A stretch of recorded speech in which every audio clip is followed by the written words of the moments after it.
Il y a très longtemps vivait un vieux coupeur de bambou, ou Taketori. Il était très pauvre et extrêmement triste car le ciel ne lui avait pas donné d'enfant pour égayer la fin de sa vie. Et il savait au plus profond de son cœur qu'il n'aurait aucun instant de répit jusqu'à ce qu'il soit mort et enterré.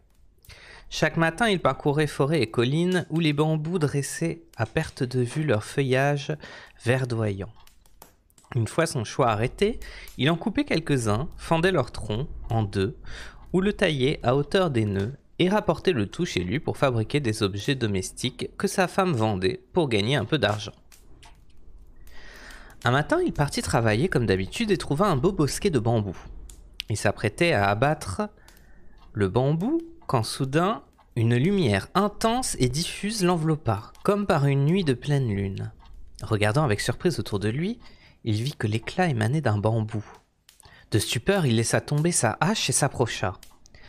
En observant de plus près, il constata que la subtile lumière sortait par un trou de la tige et à son grand étonnement, au cœur de cette étrange lueur, il découvrit une minuscule enfant d'une incomparable beauté, qui aurait pu tenir dans le creux de sa main.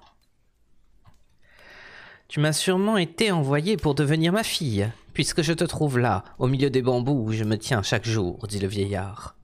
Prenant le bébé dans sa main, il le ramena chez lui pour que sa femme s'occupe de lui. La merveilleuse fillette était si petite que cette dernière l'installa dans un panier à l'abri de tout danger. Le vieux couple exultait de joie car il avait toujours regretté de ne pas avoir d'enfant. Et cette fillette tombée du ciel était un miracle qu'il chérirait jusqu'à la fin de ses jours. Dès lors, le vieil homme trouva à plusieurs reprises de l'or dans les nœuds des bambous qu'il coupait. Mais pas seulement, des pierres précieuses également, au point de faire progressivement fortune.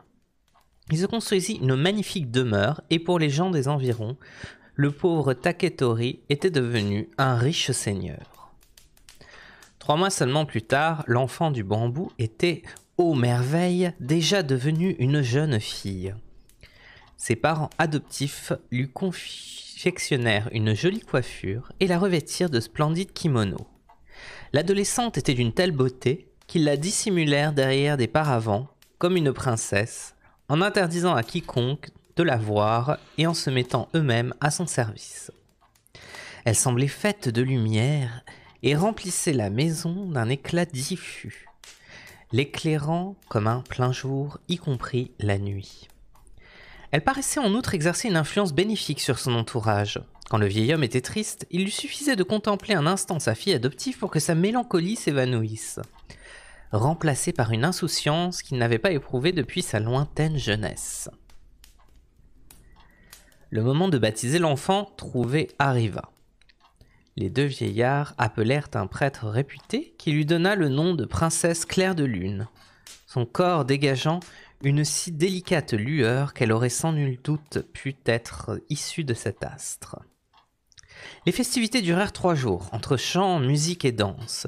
Tous les amis et les connaissances du vieux couple se rassemblèrent et prirent grand plaisir aux réjouissances du baptême. Quiconque vit la princesse Claire de Lune déclara ne jamais avoir rencontré une personne aussi admirable. Aucune des plus jolies femmes de tout le pays ne pouvait rivaliser avec elle. La réputation de cette adorable jeune fille se répandit, et nombreux furent ceux désireux de conquérir son cœur, ou du moins de la croiser une fois. Des prétendants accoururent, de près et de loin, guettant devant la maison et faisant des petits trous dans la clôture en bois pour apercevoir la princesse ne serait-ce qu'un instant, quand elle passait de pièce en pièce par la véranda. Ils restaient là jour et nuit, renonçant même à dormir pour la voir, mais en vain. Ils s'approchèrent ensuite de la maison pour parler à l'un ou l'autre de ses vieux parents ou à un domestique sans plus de résultat. Bien qu'amèrement déçus, les prétendants ne s'avouèrent pas vaincus. Ils voulaient tellement apercevoir la princesse qu'ils passèrent des jours et des nuits à veiller, indifférents à la fatigue croissante. À la fin cependant, la plupart d'entre eux comprirent que leur entreprise était vouée à l'échec. Perdant courage et espoir, ils repartirent d'où ils venaient. Tous, sauf 5 chevaliers, qui devinrent d'autant plus audacieux et déterminés que les obstacles étaient difficiles à surmonter. Les 5 jeunes gens cessèrent même de s'alimenter convenablement, grignotant le peu qu'ils parvenaient à se faire apporter pour éviter de s'éloigner. Ils se tinrent là, sans bouger d'un pouce, sous la pluie ou le soleil. Ils écrivaient parfois à la princesse, mais elle ne daignait pas leur répondre. Les lettres demeurant sans effet, ils se mirent à composer des poèmes pour déclarer leur flamme à celles qui les empêchaient de dormir, de manger, de se reposer et même de rentrer chez eux. La princesse Claire de Lune ne donna cependant jamais l'impression d'avoir reçu le moindre vers. Et salut Akujin, comment tu vas? Un hiver terriblement triste s'écoula ainsi jusqu'à ce que la neige, le givre et le vent glacial cèdent progressivement la place à la tiédeur du printemps. Vint ensuite l'été, avec le radieux soleil dans le ciel qui brûlait la terre, et les indomptables chevaliers qui continuaient à monter la garde. Au terme de ces mois interminables, les chevaliers appelèrent le vieux Taketori en le priant d'avoir pitié et de leur laisser voir la belle princesse. Mais il répondit que n'étant pas son vrai père, il ne pouvait l'obliger à faire ce qu'elle ne voulait pas. Ça va très bien, merci. On lit le conte du coupeur de bambou et de l'enfant lune. Une aussi brusque réponse poussa les 5 chevaliers à regagner leur demeure respective pour réfléchir au meilleur moyen d'émouvoir suffisamment l'orgueilleuse princesse afin qu'elle accepte de leur accorder une audience. Chapelet à la main, ils s'agenouillèrent au pied de leur autel domestique, brûlèrent des encens précieux et prièrent Bouddha de satisfaire leur souhait le plus cher. Des jours entiers s'écoulèrent ainsi sans qu'ils puissent, même chez eux, trouver le moindre repos. Ils se remirent donc en route vers la maison du Taketori, qui, cette fois, sortit pour aller à leur rencontre. Ils lui demandèrent si la princesse était toujours décidée à ne voir personne. Ils l'implorèrent de parler en leur faveur et de lui expliquer combien ils l'aimaient, qu'ils avaient patienté longuement dans l'hiver glacial et l'été torride sans dormir, sans toit sous lequel se reposer, dans le vain espoir de conquérir son cœur. Cette attente interminable aurait été un immense plaisir si seulement elle leur avait permis de plaider leur cause auprès d'elle. Le vieux Taketori leur prêta une oreille attentive car il était profondément désolé pour ses prétendants persévérants. Non, Cal, c'est pas le dernier film moins de 18 que tu as regardé. Il aurait sincèrement voulu que sa fille adoptive chérie épouse l'un d'entre eux, de sorte qu'il alla trouver la princesse Claire de Lune pour lui déclarer. « Pour moi, tu as toujours été une bénédiction du ciel, mais t'élever comme mon enfant m'a coûté. Tu as grandi à l'abri sous mon toit. Refuses-tu d'accéder à ma demande ?» La princesse Claire de Lune répondit qu'elle ferait tout pour lui, qu'elle lui devait le respect, qu'elle l'aimait comme son père et que pour sa part, elle n'avait aucun souvenir du temps avant sa venue au monde. Le vieillard l'entendit avec joie prononcer ces paroles aussi révérencieuses. Il conclut en disant que son plus grand désir était de l'avoir contracté un mariage heureux. « Je suis âgé maintenant, j'ai plus de 70 ans et ma fin de vie se rapproche chaque jour. Le moment est venu de rencontrer tes 5 prétendants et d'en choisir un. »« Mais pourquoi ?» s'alarma la princesse. « Je n'ai absolument pas l'intention de me marier. »« Je t'ai trouvé il y a très longtemps minuscule au milieu d'une resplendissante lumière blanche, poursuivit le vieil homme. La lumière jaillissait du bambou où tu étais caché et tu m'as guidé jusqu'à toi. J'ai donc toujours pensé que tu n'étais pas une simple mortelle. Tant que je vivrai, rien ne t'empêche de mener l'existence que tu souhaites, mais qui prendra soin de toi une fois que je ne serai plus là. Voilà pourquoi je te prie de rencontrer tour à tour ces 5 courageux jeunes gens et d'arrêter ton choix sur l'un d'entre eux. » La princesse affirma ne pas être aussi belle qu'on le prétendait. Si elle acceptait d'épouser un homme qui ne l'avait jamais vu auparavant, qui sait s'il ne changerait pas ensuite d'avis? Ne pouvant se fier à eux, quand bien même son père les présentait comme de valeureux chevaliers, elle ne trouvait donc pas judicieux de les rencontrer. « Tu parles avec sagesse, dit le vieillard, mais quel genre d'homme accepterais-tu de recevoir? Les 5 chevaliers qui t'ont attendu pendant des mois ne semblent pas frivoles. Ils sont restés devant la maison tout au long de l'hiver et de l'été, renonçant maintes fois à se nourrir et à se reposer dans l'unique objectif de reconquérir ton cœur. Que veux-tu de plus? » Et coucou Escalope, installe-toi si tu écoutes la lecture. On lit un conte japonais qui s'appelle Le coupeur de bambou et l'enfant lune. La princesse Claire de Lune décida alors de mettre leur amour à l'épreuve avant de leur accorder un entretien. Chacun des 5 guerriers devrait lui rapporter de pays lointains ce qu'elle désirait posséder. Le soir même, les prétendants arrivèrent et jouèrent à tour de rôle de la flûte en son honneur, déclamant des vers qu'ils avaient composés pour lui exprimer combien leur amour était immense et inlassable. Le vieux Taketori sortit les féliciter pour toutes les peines qu'ils avaient endurées et la passion dont ils avaient fait preuve dans le but d'épouser sa fille. Puis il leur communiqua son message.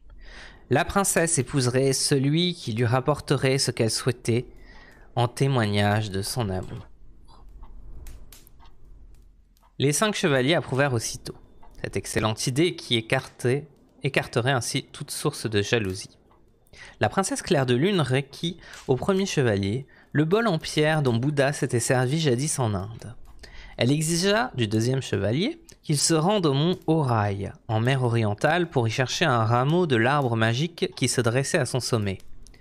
Cet arbre avait des racines d'argent, un tronc en or et des branches croulant sous les joyaux d'une éclatante blancheur en guise de fruits. Eh ben, elle n'est pas exigeante déjà, elle, hein. Le troisième dut partir pour la Chine, en quête du rat de feu et de son pelage.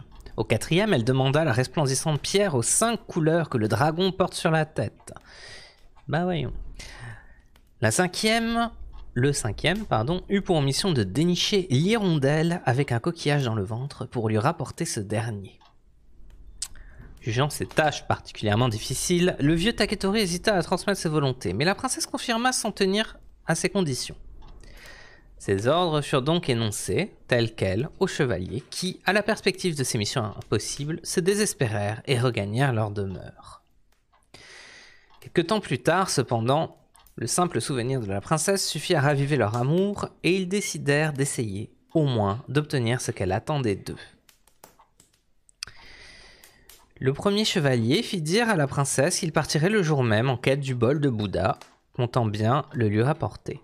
Mais il n'eut pas le courage de gagner la lointaine Inde, car voyager à cette époque était pénible et dangereux. Il se rendit donc à Kyoto, prit une coupelle en pierre sur l'autel d'un temple et la paya au prix fort au gardien. Enveloppant l'objet dans une étoffe tissée de fil d'or, il attendit paisiblement 3 ans avant de retourner chez le vieux Taketori. Il essaye de l'enfumer en fait, là. La princesse Clair de Lune s'étonna que le chevalier soit déjà de retour. Sortant la coupelle de son précieux emballage, elle s'attendait à ce qu'elle inonde la pièce de lumière, mais il ne s'en dégagea pas la moindre lueur, et elle comprit qu'il ne s'agissait pas du vrai bol. Mais il aurait dû rajouter, une guirlande dessus. Rendant aussitôt la fausse coupelle, elle refusa de recevoir le premier chevalier qui se débarrassa de l'objet et rentra chez lui complètement abattu, sachant pertinemment que tout espoir était perdu. Le deuxième chevalier raconta à ses parents qu'il devait changer d'air pour des raisons de santé, n'osant avouer que seul son amour pour la princesse Clair de Lune le poussait à agir ainsi. Il partit donc, faisant en même temps savoir à la princesse qu'il se rendait au mont Horai pour y chercher un rameau de l'arbre d'or et d'argent qu'elle désirait tant. Il se fit escorter par des serviteurs jusqu'à mi-chemin, puis les renvoya. Il atteignit la côte, embarqua sur un petit bateau, navigua durant 3 jours et, le pied à peine posé sur le rivage, il engagea une équipe de charpentiers pour qu'ils construisent une maison inaccessible à quiconque. Enfermé à l'intérieur avec 6 talentueux joailliers, il se fit confectionner un rameau d'or et d'argent qu'il espérait-il ravirait la princesse comme s'il provenait de l'arbre magique du mont Horai. Tous ceux qui l'avaient interrogé lui avaient dit que cette montagne se trouvait au pays des songes et n'existait pas dans le monde réel. Le travail une fois terminé, il prit le chemin du retour en s'efforçant de donner l'impression d'être épuisé par un très long voyage.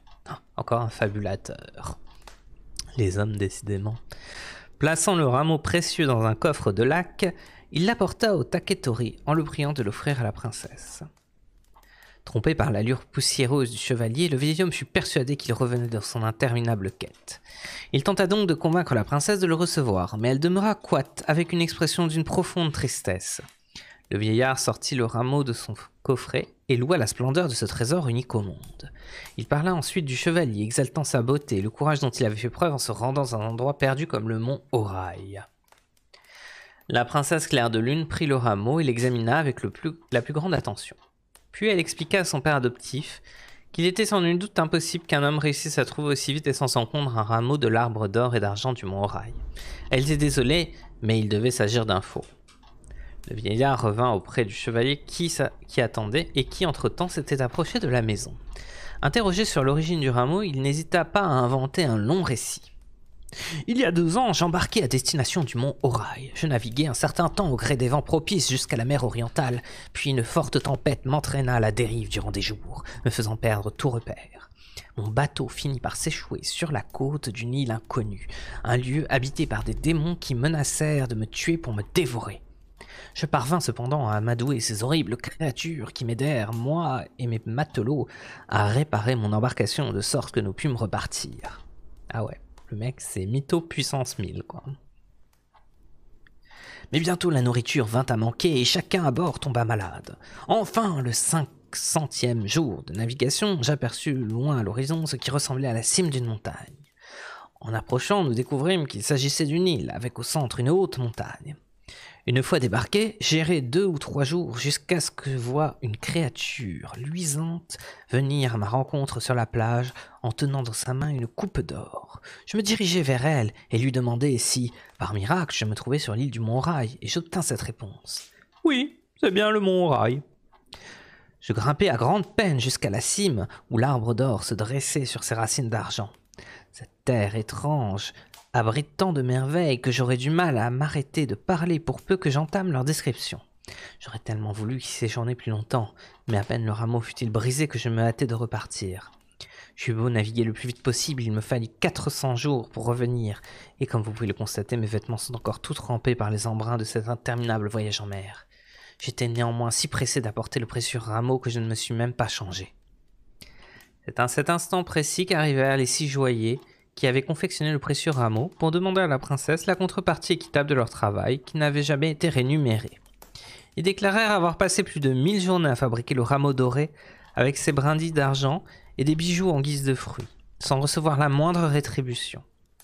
La supercherie du 2e chevalier éclata ainsi au grand jour. La princesse fut ravie d'avoir échappé à un autre de ses prétendants, et elle renvoya le rameau avec un plaisir infini. Accueillant les 6 artisans, elle les paya généreusement et ils s'en allèrent très satisfaits. Sur le chemin du retour, cependant, ils furent attaqués par le chevalier en furie qui les frappa presque au point de les tuer pour avoir dévoilé son secret, et ils eurent beaucoup de mal à en réchapper. Le chevalier rentra chez lui au comble de la rage. Certain d'avoir désormais perdu tout espoir de conquérir la princesse, il se retira du monde et passa le reste de sa vie dans la solitude, caché dans les montagnes. Vous voyez les petits enfants ce qui arrive quand on ment ? Bien mal acquis ne profite jamais. Le 3e chevalier avait quant à lui, en Chine, un ami auquel il écrivit pour se procurer le pelage du rat de feu, ainsi dénommé parce qu'il n'avait rien à craindre des flammes. Il promit à cet ami tout l'argent qu'il voudrait pour peu qu'il trouve ce qu'il cherchait. Dès qu'il apprit que le navire transportant son ami avait accosté au port, le chevalier voyagea 7 jours à cheval pour le rencontrer et lui versa une somme plus que coquette contre le pelage du rongeur. De retour chez lui, il rangea soigneusement ce dernier dans un coffret qu'il fit porter à la princesse Claire de Lune, tandis qu'il l'attendait dehors. Le Taketori reçut le coffret des mains du chevalier et essaya, comme toujours, de convaincre sa fille adoptive de recevoir ce dernier, mais la princesse déclara qu'elle voulait tout d'abord mettre le pelage à l'épreuve du feu. S'il s'agissait du vrai, il ne brûlerait pas. Ôtant le papier d'emballage, elle ouvrit donc le coffret et jeta le pelage dans le foyer. Celui-ci grésilla et se consuma en une fraction de seconde. Claire de Lune comprit alors que le 3e chevalier s'était lui aussi livré à un subterfuge et avait failli à sa mission. Le 4e chevalier n'était guère plus audacieux que les autres. Au lieu de partir en quête du dragon portant le joyau aux 5 couleurs, il réunit ses serviteurs et leur ordonna de le chercher par monts et par vaux en Chine et au Japon, en leur interdisant de revenir bredouille. Ces nombreux domestiques partirent alors dans différentes directions, sans avoir néanmoins la moindre intention de se lancer dans une entreprise qu'ils jugeaient impossible. Ils s'octroyèrent de belles vacances à la campagne, visitant les lieux les plus plaisants et critiquant la folie de leur maître. Pendant ce temps, le 4e chevalier, certain que ses serviteurs parviendraient à trouver le bijou, prépara sa demeure pour accueillir comme il se doit la princesse qui, il n'en doutait pas, céderait à ses avances. Folle. Il attendit une interminable année le retour de ses domestiques, mais en vain. Le chevalier commença à désespérer. Ne pouvant patienter une minute de plus, il partit avec 2 hommes et loua un bateau. Il exigea du capitaine qu'il se lance à la recherche du dragon. Mais ce dernier refusa, tout comme ses matelots, d'entreprendre cette quête absurde. Chevalier réussit, du moins, à le convaincre d'appareiller. Après plusieurs jours de navigation, ils essuyèrent une forte tempête qui sévit longtemps, au point de dissuader le chevalier de poursuivre sa mission, et le navire finit par s'échouer sur la côte. Épuisé par le voyage et par l'angoisse, le 4e prétendant décida de se reposer. Il fut d'ailleurs contraint de s'aliter, le visage congestionné par un mauvais rhume. Ayant entendu parler de tous ces malheurs, le gouverneur des lieux dépêcha des messagers pour l'inviter à lui rendre visite. Entre-temps, cependant, le 4e chevalier, ressassant ses ennuis, avait vu son amour pour la belle princesse se muer en haine, car il la considérait comme responsable de toutes ses peines endurées. Il se persuada même que l'inaccessible objectif que lui avait été assigné était simplement destiné à l'éloigner pour se débarrasser de lui. Sur ce point, il n'a peut-être pas totalement tort. C'est alors que les serviteurs envoyés pour rapporter le joyau revinrent et furent étonnés de trouver leur maître plus disposé à les féliciter qu'à se mettre en colère contre eux. Le chevalier expliqua que, lassé de toutes ces aventures, il prendrait soin à l'avenir de se tenir à l'écart de la princesse. À l'instar des autres chevaliers, le 5e prétendant échoua lui aussi dans son entreprise et ne trouva pas l'hirondelle et son coquillage.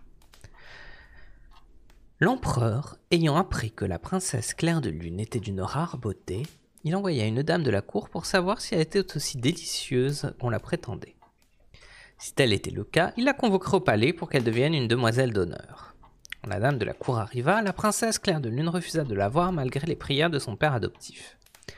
Mais la messagère impériale insista, invoquant l'ordre de l'empereur. Claire de Lune déclara alors au vieux Taketori que si elle obéissait et se rendait au palais, elle disparaîtrait de la surface de la terre. Lorsque l'empereur sut que la princesse ne voulait pas entendre raison et ne répondrait pas à sa convocation, et que toute contrainte se solderait par sa disparition, il décida d'aller lui-même la rencontrer. Il organisa une battue de chasse près de la maison du vieux Taketori, de manière à la voir en personne. Il fit informer le vieil homme de ses intentions et obtint son approbation. Le lendemain, l'empereur se déplaça avec toute sa suite, mais ne tarda pas à distancer cette dernière. Une fois devant la demeure du Taketori, il descendit du cheval, il franchit le sol et se dirigea tout droit vers la princesse, assise en compagnie d'une de ses servantes. N'ayant jamais contemplé une telle beauté, il ne parvenait pas à détacher ses yeux de la jeune fille. La lumière diffuse qui émanait de son corps la rendait plus ravissante que n'importe quel être humain. Quand Claire de Lune réalisa qu'un étranger l'observait, elle tenta de s'enfuir, mais l'empereur la retint et la supplia de l'écouter. Pour toute réponse, la princesse dissimula son visage derrière les manches de son ample kimono. L'empereur s'éprit follement de la jeune fille et l'implora de le suivre au palais où elle occuperait une place d'honneur et verrait chacun de ses souhaits exaucés. Il fit d'ailleurs appeler un palanquin impérial pour l'y conduire aussitôt avec lui, déclarant que tant de grâce et de beauté devait s'afficher à une cour et non demeurer caché dans la maison d'un Taketori. Mais la princesse l'interrompit. Elle affirma se changer en ombre dès l'instant où il lui faudrait se rendre au palais, et commença à s'évanouir sous ses yeux tout en parlant. L'empereur promit de renoncer à l'emmener avec lui si elle reprenait sa forme initiale, et cette fois elle lui obéit. L'heure était maintenant venue pour lui de s'en retourner, car ne le voyant pas depuis un bon moment, les membres de sa suite ne manqueraient pas de se demander ce qu'il était devenu de leur royal maître. Il lui fit ses adieux et quitta la maison le cœur lourd. La princesse Claire de Lune était la plus belle femme du monde. À nulle autre pareille, elle occupait jour et nuit les pensées de sa majesté. L'empereur passait la plupart de son temps à lui écrire des vers pour proclamer combien il l'aimait et lui était entièrement dévoué. La princesse persistait à ne pas vouloir le recevoir, mais lui adressait en retour d'aimables lignes où elle expliquait qu'il ne lui était pas permis de prendre époux, quel qu'il soit. Ces délicates missives lui procuraient un plaisir infini. Je ne veux pas savoir ce qu'il faisait avec les missives. Ses parents adoptifs remarquèrent alors que la princesse s'asseyait chaque soir sous la véranda et observait la lune durant des heures, envahie par un profond désespoir qui finissait toujours par des sanglots déchirants. Une nuit, le vieux Taketori la trouva en pleurs, comme si elle avait le cœur brisé, et la supplia de lui confier les raisons d'une telle tristesse. Dans un torrent de larmes, la princesse lui dit qu'il avait raison de penser qu'elle n'était pas issue de ce monde. Elle venait de la lune, et son séjour sur Terre était presque arrivé à son terme. Le 15e jour de ce mois d'août, Ses compagnons lunaires descendraient la chercher et elle devrait partir.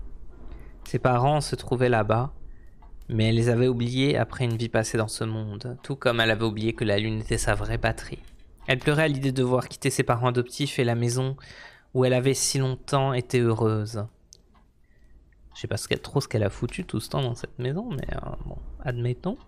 Quand les servants entendirent ces propos, elles furent si affligées qu'elles ne purent ni boire ni manger, et la seule pensée que la princesse ne serait bientôt plus à leur côté.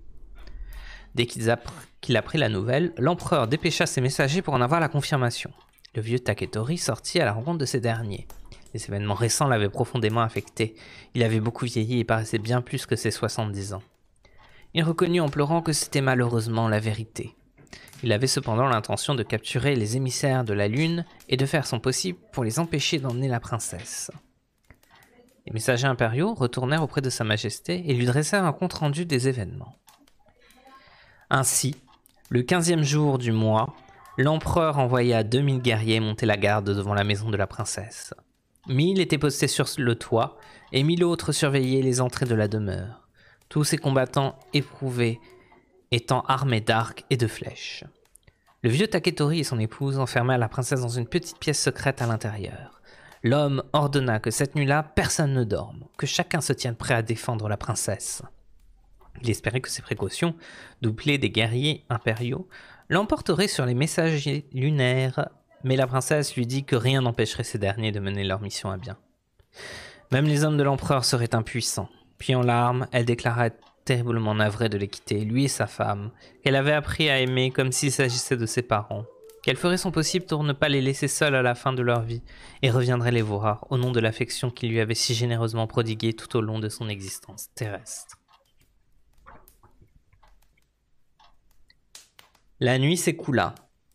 La dernière pleine lune d'été apparut, toute jaune dans le ciel, inondant le monde assoupi d'une lumière dorée. Le silence régnait dans les forêts de pins et de bambous, tandis que sur le toit, 1000 guerriers restaient en alerte. Alors que l'aube approchait, éclaircissant les ténèbres, tous espérèrent que le danger était passé. Finalement, Clair de Lune ne les quitterait pas. Mais un nuage se forma autour de l'astre de la nuit et commença sous leurs yeux à descendre vers la terre, se dirigeant visiblement tout droit vers la maison de la princesse. En une fraction de seconde, le ciel fut plongé dans l'obscurité jusqu'à ce que le nuage s'arrête au-dessus de la maison, à seulement 3 mètres du sol. En surgit un char volant, avec à son bord un groupe de créatures lumineuses. L'une d'entre elles, à l'allure royale, descendit du char flottant dans l'air et ordonna au vieil homme de sortir de chez lui. Le moment est venu pour la princesse Clair de Lune de regagner le monde d'où elle vient, dit-il. S'étant rendue coupable d'une grave infraction, nous l'avons reléguée sur cette terre pour la punir. Nous savons néanmoins que tu as pris grand soin d'elle, et en récompense nous t'avons rendu riche et prospère, en plaçant de l'or et des bijoux dans les bambous que tu as taillés et que tu as coupés pour que tu les trouves aisément.